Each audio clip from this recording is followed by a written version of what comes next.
Could you tell them what sort of a person you are? I don't know at all. I just live moment to moment. So you cannot confine me into a personality. You cannot define me. You cannot predict me. I don't know even myself what I am going to do tomorrow morning. I am simply as open as the existence and as indefinable as the existence itself.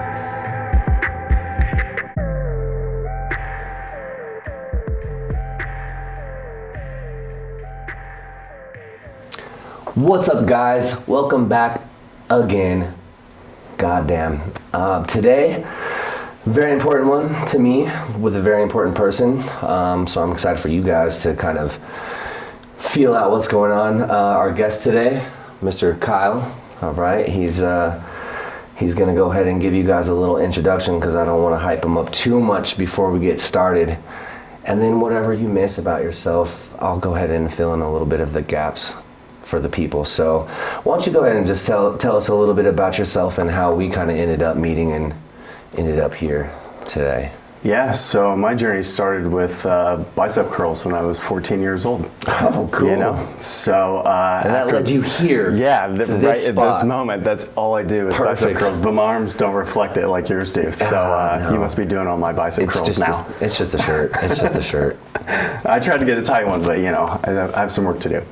But yeah, no, I fell in love with fitness. You know, when I was 20-ish, it was going to school, finishing school, it was fitness, and then volunteer firefighter for a little bit, and then the world of finance, right?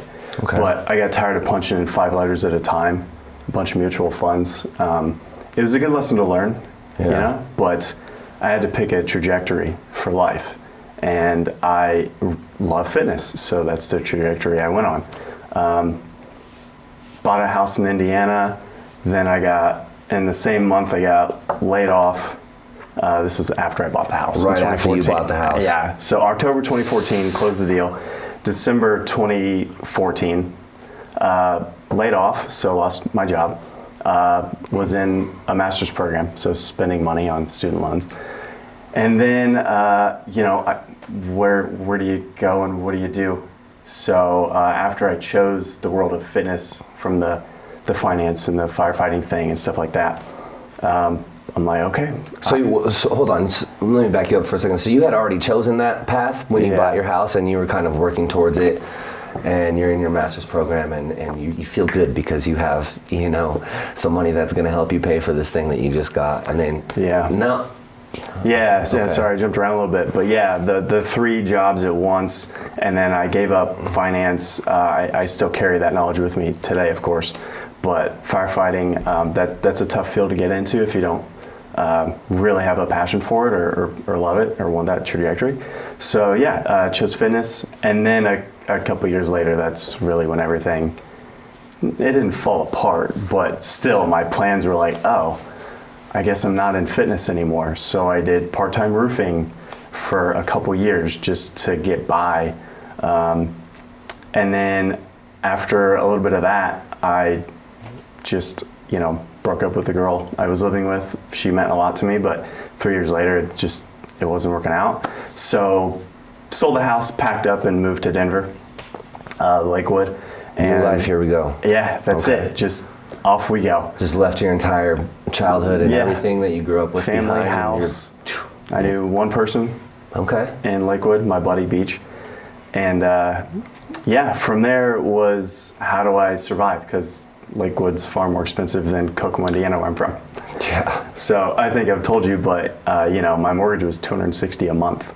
So I bought a house in Indiana for $47,000. Yeah. You couldn't rent an outhouse. Yeah, cars are more than that. Yeah. I mean, car payments are more than that. So yeah. So big change. Huge. Big change. Huge. But I was excited.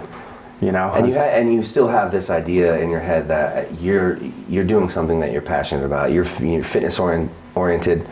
That's the path that you're gonna go with and stay on. And you're pursuing that on your way to Denver. Is that kind of the mindset? Yeah, I mean, I packed up my motorcycle and some clothes, had a truck, off we go. It was fun. I journaled my journey. You know, Kansas, there's a lot to be desired.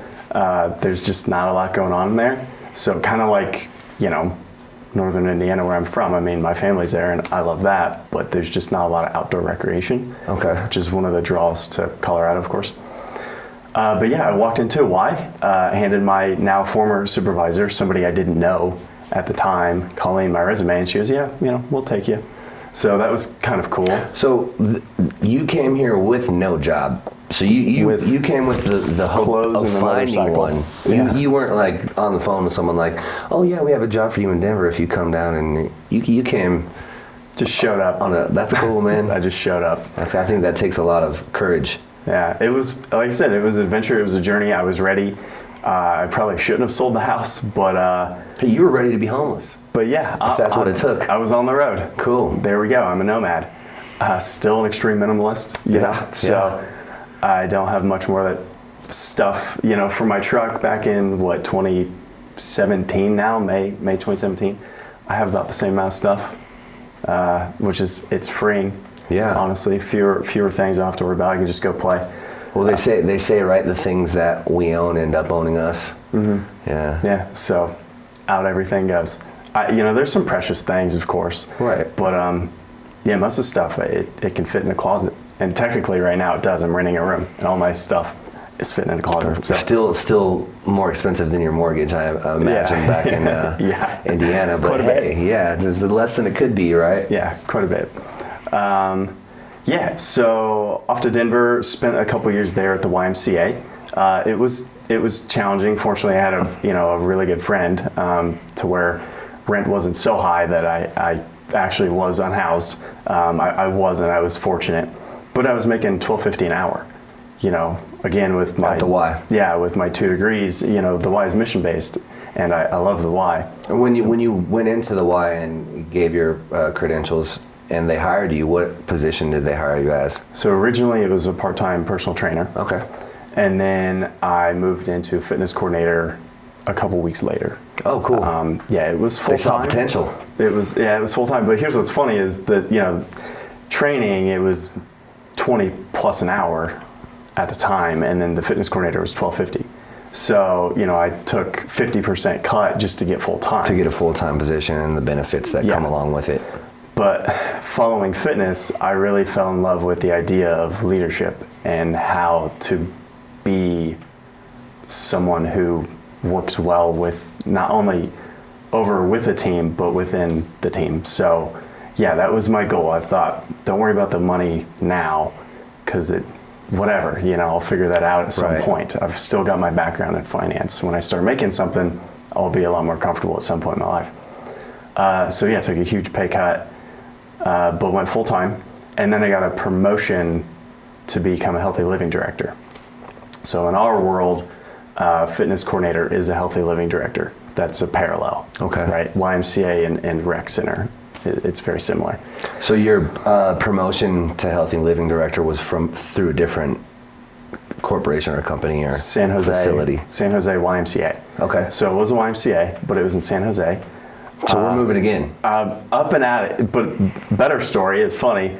At least with Denver, I had a place to stay in a car. With San Jose, I did not have an apartment set up, and I did not have a car. So I had to rent a car.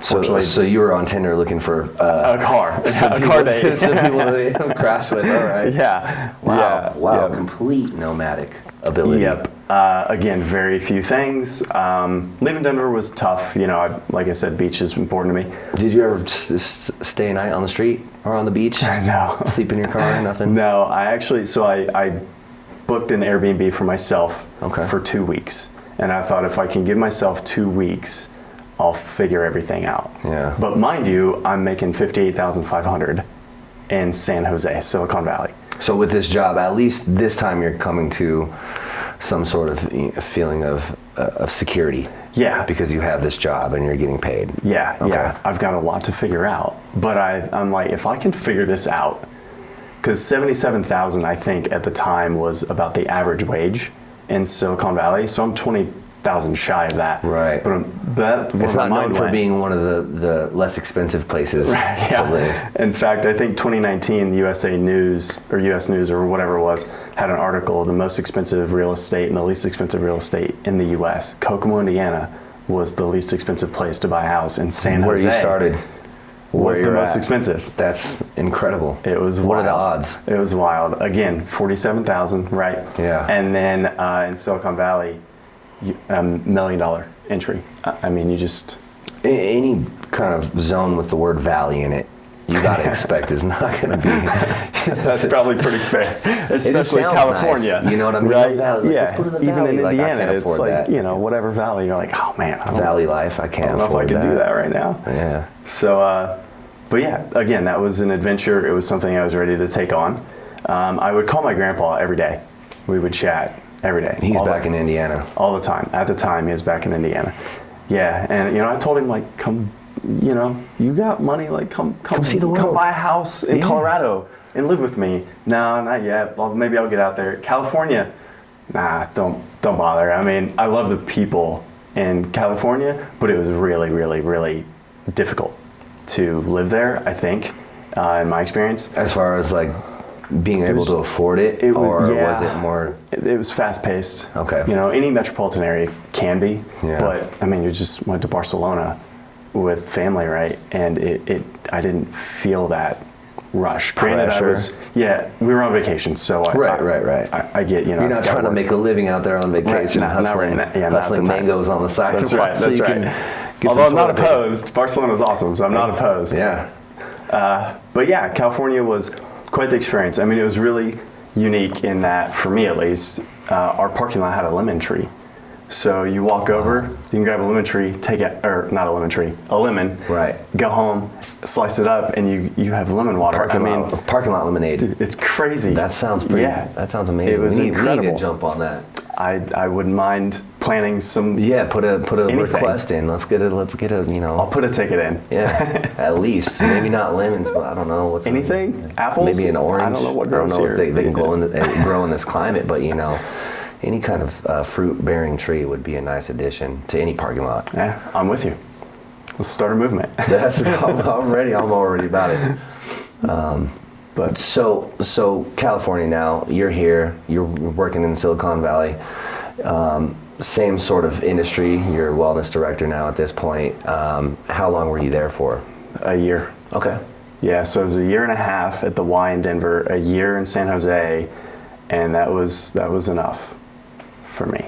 I did make really good friends. In fact, I'm still friends with someone out there, multiple people, and they're really important to me. But Colorado had it. It stole your heart when you got here, and the mountains have this always left a piece of it there. gravity. They do. Yeah, it's like I'm tied Some kind to of them with a serenity. rubber band. I don't know. It just brings you back. Yeah. So, but It's like your soulmate, but for a geographic location. Yeah, I don't mind that. Yeah. But the sticker shock here in Colorado went away, and so did the way I think it's. Sticker shock. Yeah, I'll get there. Yeah. Okay. And then traffic. I define traffic differently too. Okay. In California, I've told you before, there were neighborhoods that were backed up. Like the highways here get really busy. 25 Right. is very busy. I wouldn't deny that, but it's different. Yeah. In California, it's another level of traffic. I've spent some time in California. I actually used to live in the Bay Area for a little bit with my grandpa in my high school years, and I always remember things like, in the city we live in, it's pretty common to just go to Walmart or your local supermarket without having to hop onto the highway and take 5 exits. And I always remember in California, if you wanted to go out and do anything, then the first stop is getting onto that highway, and it's just like, wow, for what? Yeah. And I don't know if that's what you're talking, if that's specifically what you're referencing, but that was my experience as far as the traffic there. Is that kind of what you're talking about? Yes, it's just busy. Yeah. Anywhere you go. It's just busy. A lot of vehicles. I mean, I think I've told you before, I called my supervisor one day because fortunately, the place I found in Silicon Valley while I had the Airbnb for 2 weeks was 10 minutes from work. And I had coworkers commuting over an hour. 10-minute drive? Yeah, 10-minute drive to work. Yeah, thanks for clarifying. It's unheard of, seemingly, right? Yeah. And it was only like, I can't remember, 1870 or 1950 a month for a studio. So that sounds like a lot, but not in the Bay Area. Yeah. I mean, you're talking $3,000 or $4,000 sometimes. Right. So, but yeah, what an experience, right? So, but yeah, when I showed up with nothing, I went to a car dealership and asked the Ford dealership, it's Stevens Creek Boulevard. It's just car dealership after car dealership. I went up to the first one I saw and said, what's the cheapest car you have? And they said, that little Honda. And I said, I'll pay cash for it. And it's been my car ever since. $5,500. I mean, it was great. I know the one with the bike rack on the back. Every time I see a little gray Honda with the bike rack, I'm like, there he goes. That's it. Yeah, it's reliable. Perfect. It's been a great little car. Man, I wouldn't have it any other way. Although I would like a truck. I miss my little Dodge. So, you know anything about that? I know enough to say that you got a good head on your shoulders thinking that way. Yeah. I love it. So.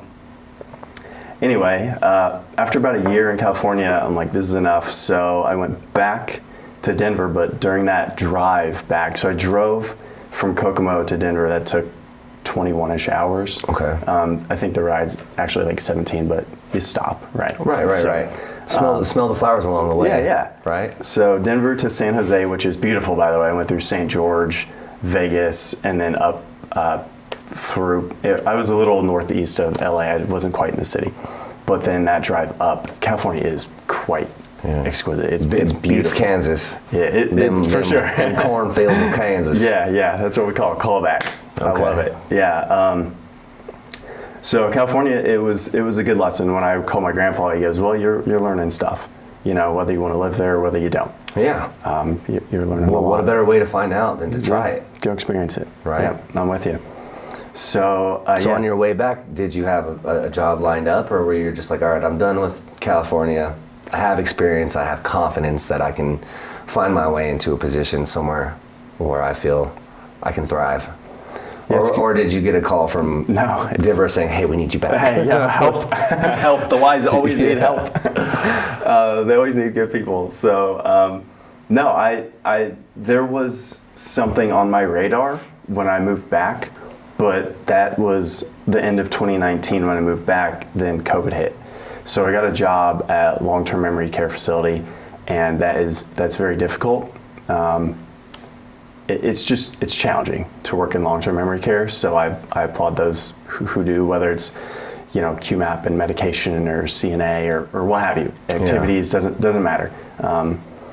But yeah, that wasn't my calling. It's wellness oriented, but not necessarily fitness, which is where you still have kind of your heart. Yeah. Okay. That's where it lies. I wanted that, and the opportunity I thought that was not waiting on me, but at least I could interview for it. That dissipated along with everything else fitness during COVID. Okay. Right. So gyms were shutting down. All of it. Yeah. So during that time, home fitness influencer is the new thing. Yeah. And nobody's hiring in their living room, right? Yeah. There were some remote jobs, but nothing I was interested in. Okay. Sales isn't a bad word. I realize that, but it's just not my focus. Okay. Yeah. But yeah, moved back to my buddies and then got a job in Broomfield, so moved to Arvada. So I love Arvada, I miss it, but the long-term memory care thing was not me. So I was there for like 3 months, and then I got like 4 or 5 other jobs. So at the end of you're all probably that, actively searching throughout your time in the long-term. Absolutely, yeah. Because I wanted to stay in Arvada. Like, I enjoy being next to a big city, or maybe in it. I don't know. I was on the outskirts. You could just walk to the park and get a pickup volleyball game. Yeah. Wash Park. Yeah. I love Wash Park. Cheeseman. Yeah, the crew out there. It's a good time. But yeah, I mean, FedEx was very challenging to work in. That atmosphere is just cold, and you're moving stuff, and it could be a 100-pound dumbbell this size, or it could be a box of noodles this size of, the swimming noodles or whatever, pool noodles, the sizes. So you don't know if you never know what you're gonna always get. prepared, and there's You gotta limits. do a little test lift. Yeah. There's limits. They do put the super heavy stuff. They disperse that somewhere else. But still, that was not for me. I met a guy who was there for a year and a half, and I asked him if he was the most senior person here, and he goes, by a long shot. I mean, So there's a lot of turnover. Absolutely. People go for the safety training only and never return because they're like, yeah, this just isn't what I want. Yeah. So, again, I applaud those who stick around. It's tough. For sure. But I ended up working part-time Red Rocks, the amphitheater. Oh, Great. I'm sorry. Oh, it was great. It was great. Yeah. yeah. No, Sounds like a good time. Yeah, FedEx was rough, but part-time. Picking up drugs after concerts and stuff like that. Yeah, literally That's cool. chapstick, Jolly Ranchers, money, drugs, the whole thing. All of it. Yeah, That's so it's cool. clean when you go the next time. All right. Just know I was That's how there. they do it. Yeah. Oh wow. Yeah, just cool. one person. No, but it was really cool because the bands would do sound checks, and it was myself and the photographer sometimes and the sound check guy or person or whatever, and they would jam out. It was sometimes just me walking around, and I would listen to the band play. How cool is that? I mean, it's very unique. Yeah, how many people would say that? Yeah, very few. Yeah, one man audience. Yeah, That's it's cool. really, really cool. So, but along with that, I got into the city of Golden as a part-time personal trainer. Okay. So you're back in your industry. Yep. And my supervisor there, Angela, she was great. I liked the whole Golden team. And then I interviewed for Purdue University, Stanford University, and the city of Greeley. And the city of Greeley, through the process, was the first to offer me the position. Not that I got offers from the other two, it doesn't matter. But took this. I was a little nervous coming back into that world. I'd read some leadership books. I found some mentors in that space, and I started to just absorb and learn a little bit more. And here we are. Here we are. So, great introduction. Sorry, it was a little long-winded. That was awesome. No, that was awesome because now I don't have to say as much. But there are some things that I feel like you can't cover as part of your intro because it's my perspective, right? So you came into Greeley now. The position that they offered you entails restarting a personal training program for the city of Greeley. And I guess this is where I come into the story. And I'm not going to date as far back, but I will say that before we had interviewed, I was going through this part of my life, this big life change for myself. And I can only describe what I was going through as, ambitious.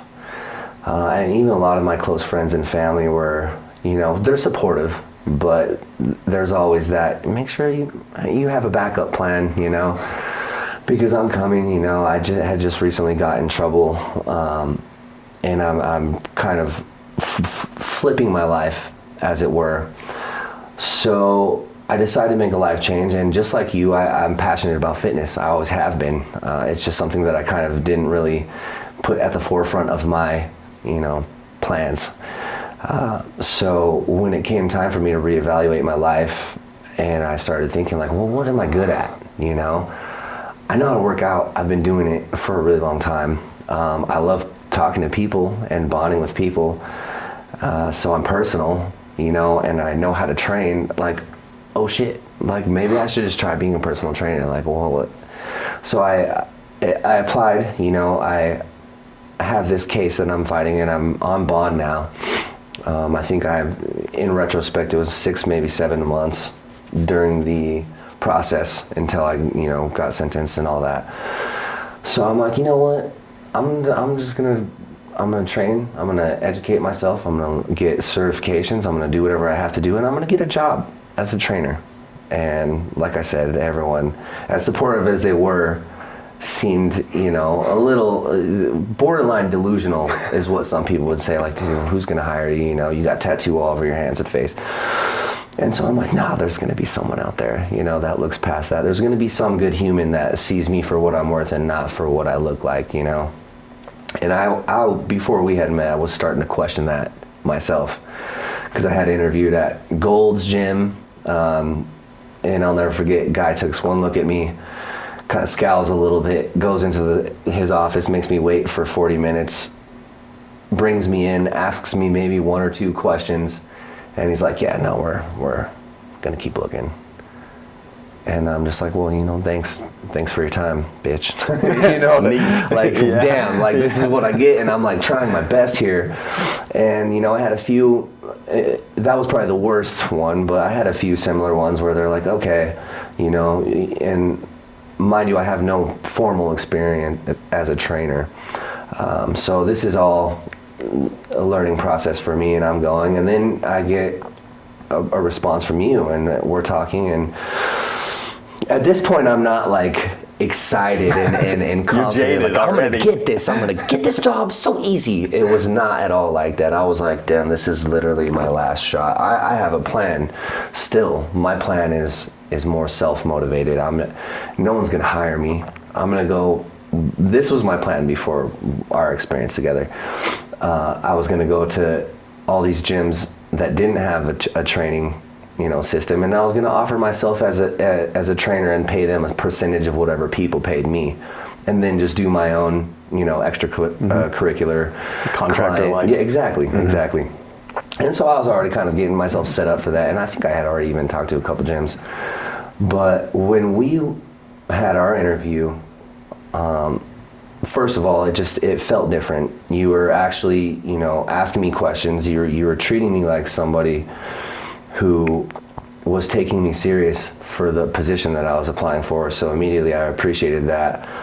And just off the bat, when I write a story about my life, if I ever get around to that, you're gonna have your own chapter as being just a pivotal figure in my life because of, not only the opportunities that you gave me, taking a chance on me, hiring me, but continuing to help me develop professionally. You've given me so many opportunities to grow past just, okay, here, you have the job, here's your job, go do it. And so, when I think about this podcast and I think like, what, worst case scenario, my kids have something to watch when I'm gone that can kind of help them become better. A little better case scenario is that someone else might see this and be like, damn, I just learned something, So I think from what I would want someone in that situation to take away from this one and learn is how to be a strong leader and a good, I don't want to say boss, but in a sense, a good boss.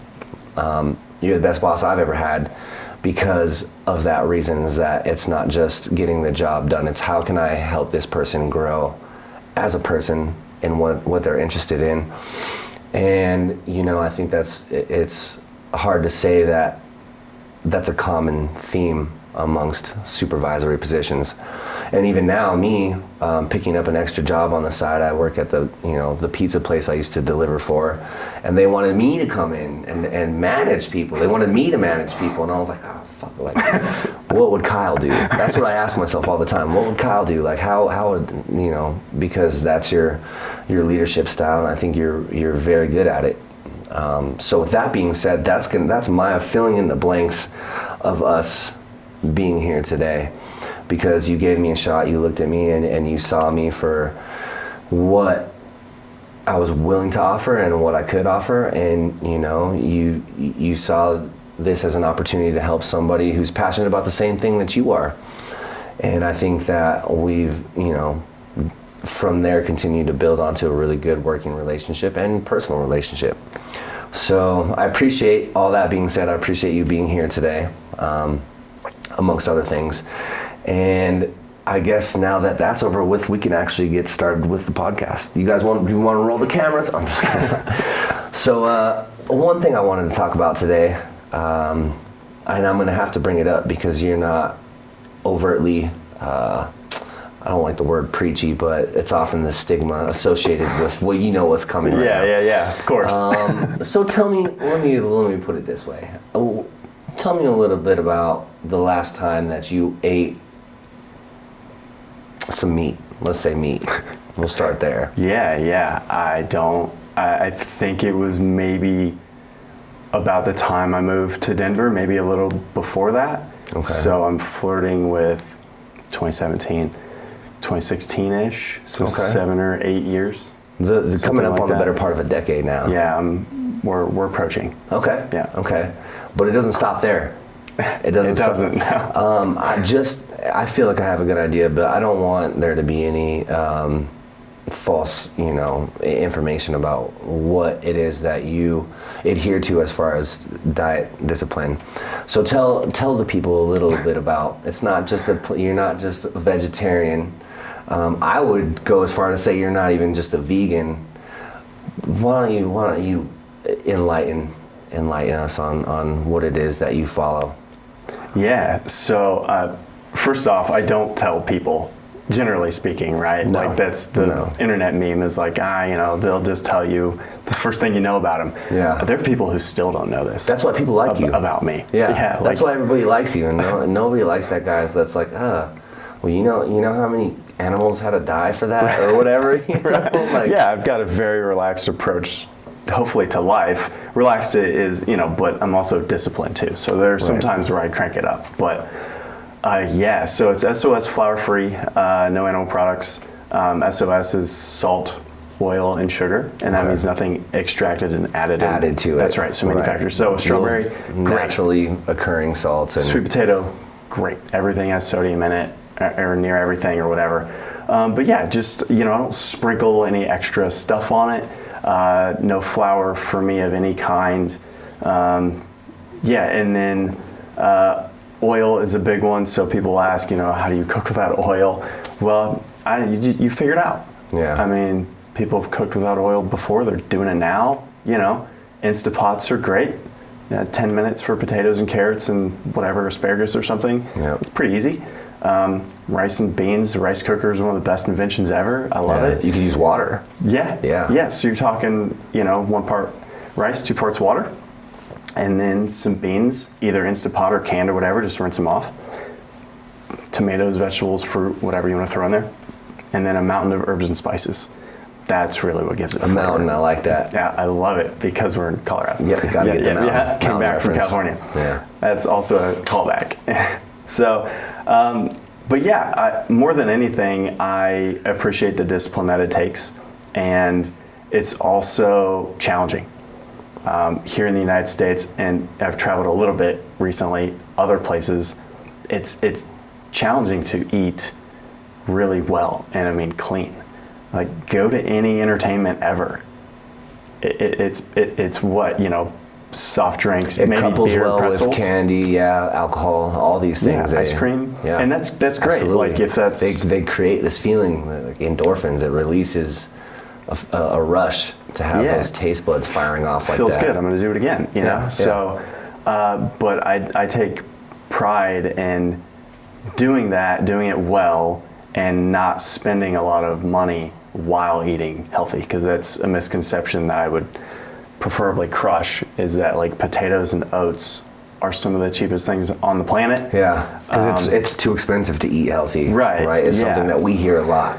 Yeah, and maybe it's situationally based. Maybe if you've got a family and you're in a hurry and stuff like that, like grabbing things on the go, fast food is gonna be less expensive probably than something really healthy that's fast. Or if you're in a food desert and you have to drive an hour and a half to get to the supermarket. Yeah, I'm not denying those pockets and those situations exist. Right. But I'm saying for most people who have time to cook, it's less expensive to eat healthy. And let me interrupt that for a second with the whole time to cook thing, because I have a recipe book that has 17 recipes in it, and one of them, my favorite recipe, is the Kyle Stack 5000, and it takes 20 minutes max, and that's if I'm taking my time on it. If I'm really hungry, I might pull it out in 19, but super simple, actually delicious, and I think you can sort of understand the feeling that you get when you eat these foods, right? It's just different. It's like putting that premium in your car. Yeah. And then you just run better. I normally joke around and ask, like, remember a day you felt great? Like just this one day. Yeah. What day was it? You know, and they'll explain, and I'm like, I feel like that all the time. I feel like that right now. I feel like every day. Yeah. Yeah, and not that I don't get sick. I do, you know. But I feel like it's less severe, probably, and it doesn't last as long compared to if I didn't eat as well as I do. Right. So yeah, it's amongst countless other things. Yeah, a lot of movement. I'm not going to ask your age on camera because I want to do a little challenge, if you will. All right, here's the challenge, guys. Front cam.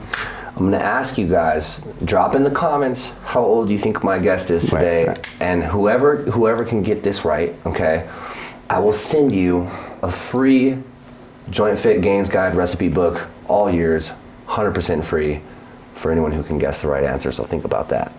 So we'll see what people think, but you've heard it all, right? Yeah. So that's another thing, you know, it's not self-preservation in a sense, even though it is preventative measures. You're eliminating a lot of potential sicknesses, you know, carcinogens, all these other things that you hear about.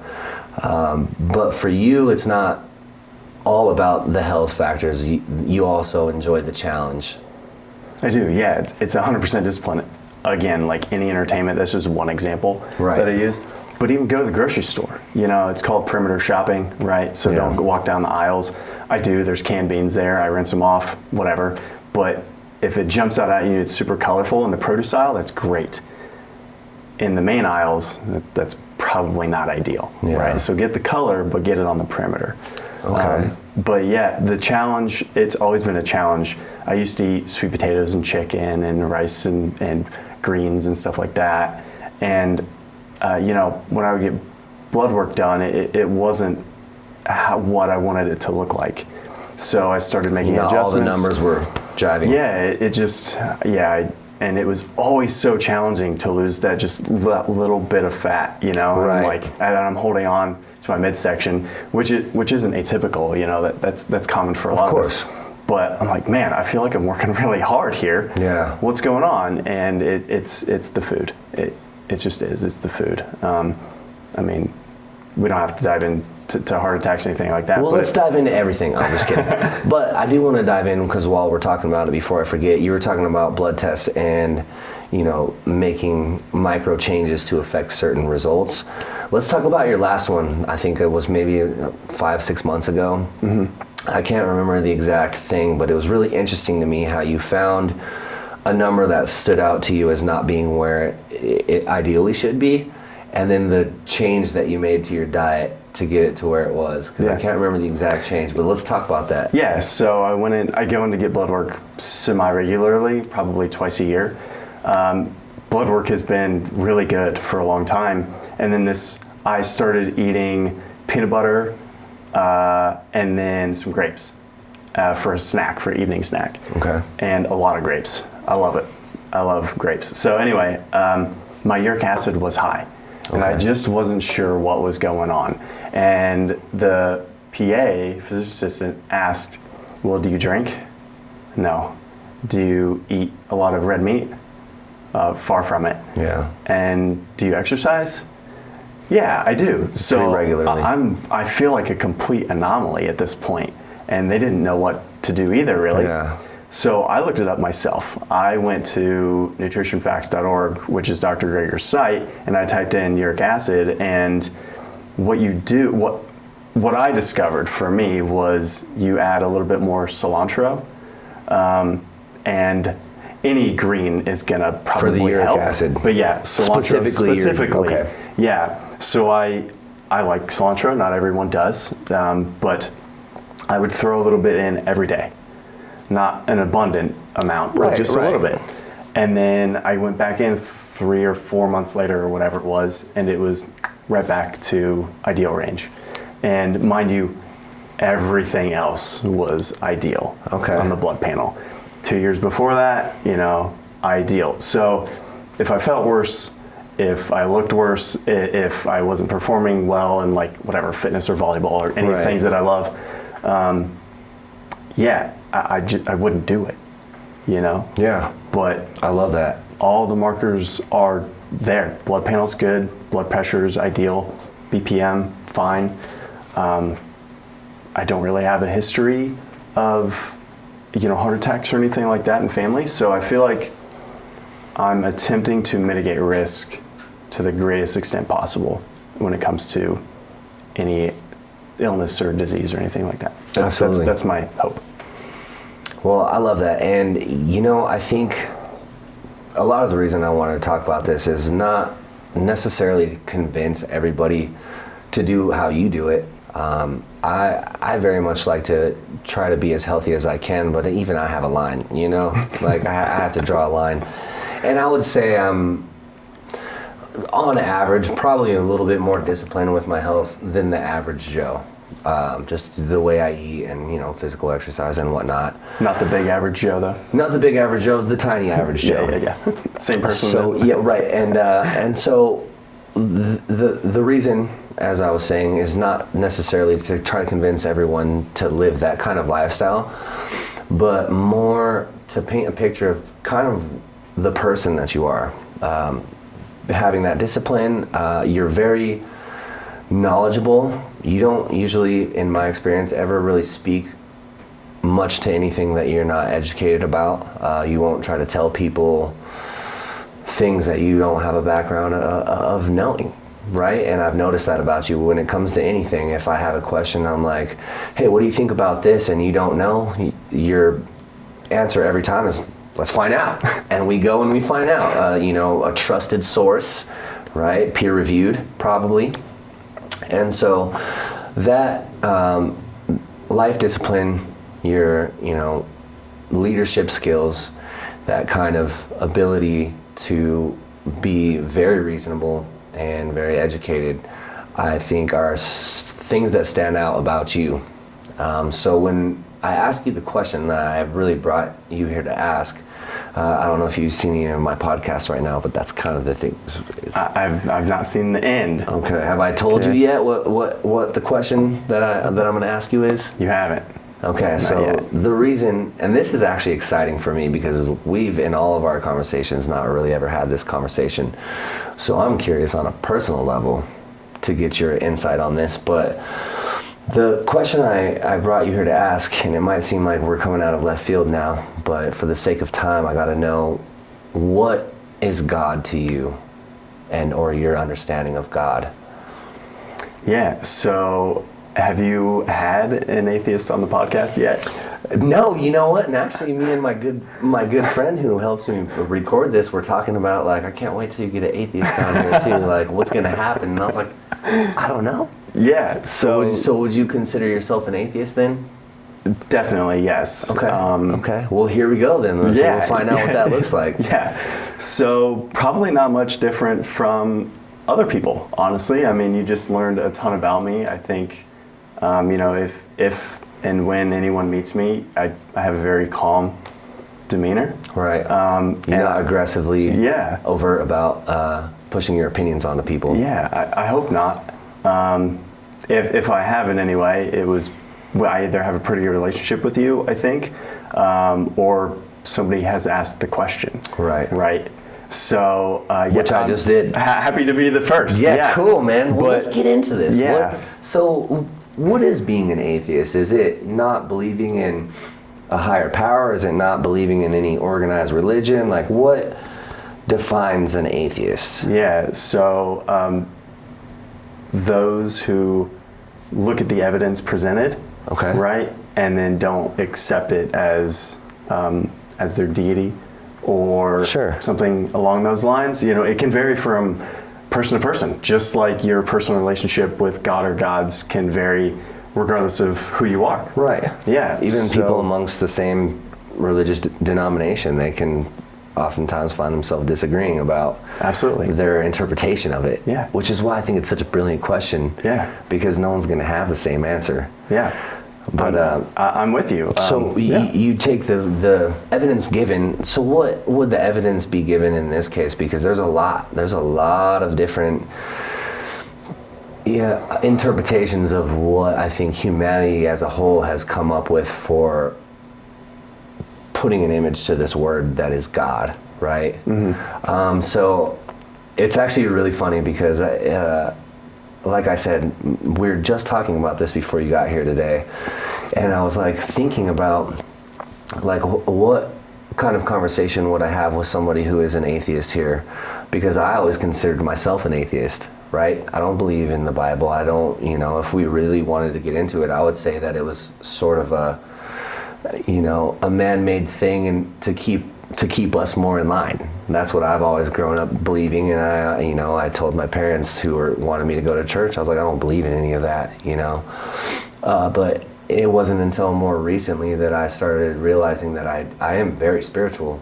and there's certain things that I don't think there's been evidence presented, and it makes total sense. If I had to guess who it was going to be, I'm glad it was you. But it makes total sense with the way you look at things, and how I said earlier how you won't speak to something that you have no knowledge about. If I want to find something out, we're going to research it together, and so that's very indicative of who you are as a person. So I think the question that I would want to ask is about spirituality, and if there's any feeling there or lack thereof to a higher power that isn't already had research on it, presented, or not research but evidence, as you said. Yeah. So again, God, as we define it in the U.S., typically is the Christian God, right?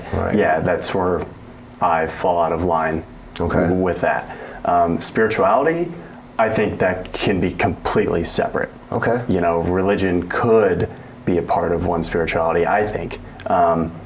But mine has nothing to, I'm as far removed from religion as I could possibly be. Okay. And for my own personal journey.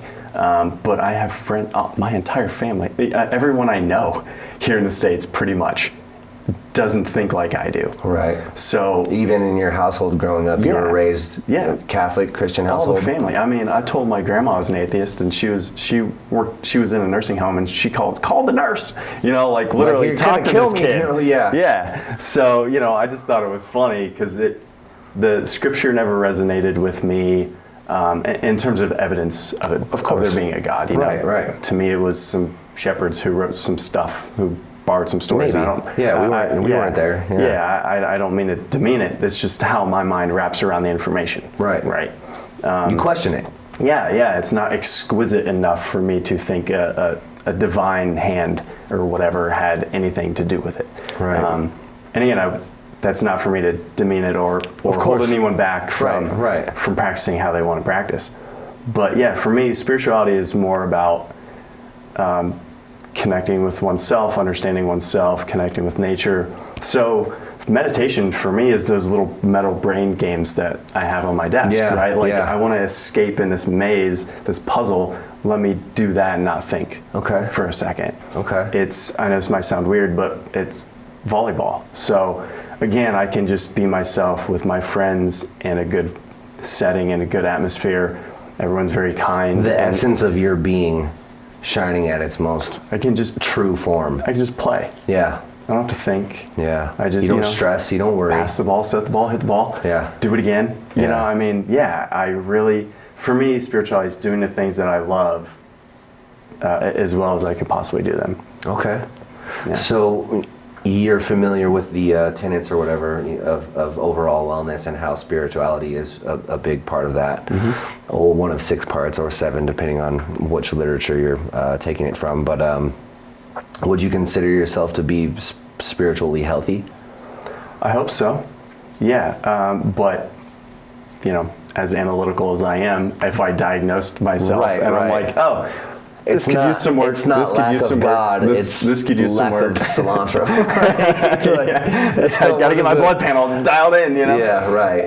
Imagine the doctor telling me, like, Kyle, your God levels are they're completely off. Wow, man. How do I don't even know where to begin. More cilantro, I guess. Hey, let's go. Maybe it's time this time. Maybe it's wine made from water. Yeah, all the things. Yeah. So, but yeah, I mean, I think there is absolutely a place in in the wellness spectrum for spirituality. And most of us could probably work on it, you know, just like anything Right. else, just like movement or better nutrition. It's a muscle to be worked out. Right. So, yeah. So just to summarize, I think we're about doing good on time, but I think to summarize, I would say spiritual, yes. Religious, no. But if I had to use the word God, and I say this all the time, I only use it to explain a concept that we don't really know how to explain. So when I say God, I'm just basically talking about your overall spirituality, what you just told me. So to you, God is being the best version of yourself. Would that be a cool way to summarize that? I'd say that's fair. That's cool, man. That's the first answer I've got like that. And I've asked, damn. God damn. Yes. Oh man. Well, I think unless you have anything else to add, burning desires, I think that was a really good segue into the ending of this. Is there anything else? Yeah, no, there's just one of my favorite phrases. The phrase is, be kind when possible. It's always possible. Okay. That really is. So true. Be kind when possible. And that, in a lot of ways, that could be God to somebody else. Yeah. Yeah.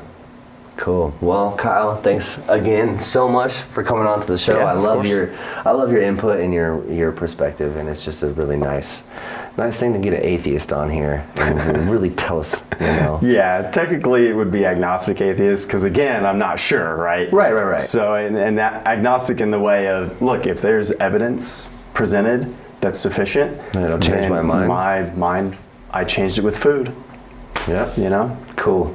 So, Cool. Keep an open mind to it. You never know. Yeah. Maybe God will come down to you one day and say, Maybe. look, this is actually what I am. maybe it'll happen. Yeah. I don't know. Until then, I guess all we can think is God damn. All right, guys, that's it. Another one down. All for today. And just remember before you leave or before you do anything else today, God damn.